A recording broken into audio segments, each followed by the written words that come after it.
บางครั้งความสุขของครอบครัวบ่ได้อยู่ในงานใหญ่โตบ่ได้อยู่ในของขวัญราคาแพงแต่มันอาจอยู่ในค่ำคืนธรรมดา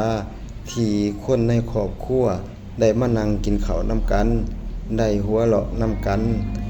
ได้ไล่ถ่ายรูปเก็บไว้นำกันค่ำคืนวันนี้เป็นวันเกิดของลูกสาวของลุงค่ำปีนี้เล่าอายุ32 ปีเล่าได้จัดอาหารอยู่ร้านอาหารของโรงแรมและมีคนในครอบครัวมาร่วมกันหลายคนมีพ่อมีแม่มีลูกหลานมีญาติพี่น้องและมีครอบครัวของลูกเขยบ่แม่นงานใหญ่หยังแต่เพียงการกินข้าวนำกันในวันสำคัญของลูกสาว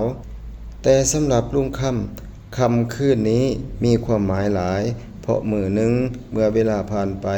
ลูกหลานเติบใหญ่คนในครอบครัวอาจแยกย้ายกันไปตามหนทางของชีวิตบางคนอาจอยู่ไกลบางคนอาจบ่มีโอกาสได้มาพบกันอีกเรื่อยๆดังนั้นรูปถ่าย1 ใบ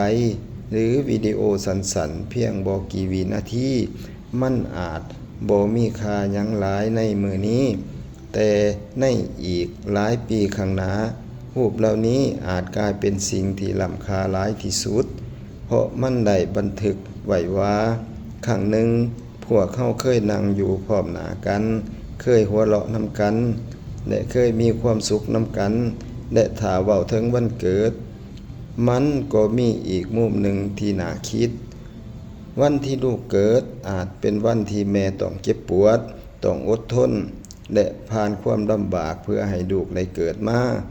แต่หลังจากวันนั้นชีวิตของแม่และชีวิตของลูกก็ได้ผูกพันกันตลอดมื้อนี้ลูกสาวอายุ32 ปีแล้วสำหรับลูกสาวนี่คืออีกปีหนึ่งของชีวิตแต่สำหรับพ่อแม่มันคืออีกปีหนึ่งที่ได้เห็นลูกเติบใหญ่ได้เห็นลูกมีครอบครัวได้เห็นความสุขของลูกเมื่อลูกมีความสุขพ่อแม่ก็มีความสุขนำสุดท้ายนี้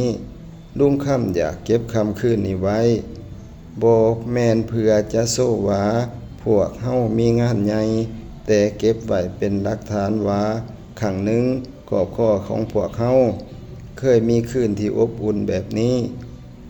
สุขสันต์วันเกิดลูกสาวขอให้ชีวิตข้างหน้ามีแต่ความสุขความรักและความอบอุ่นและขอให้ครอบครัวได้มีโอกาสนั่งอยู่พร้อมหน้ากันแบบนี้ไปอีกหลายๆปีเด้อ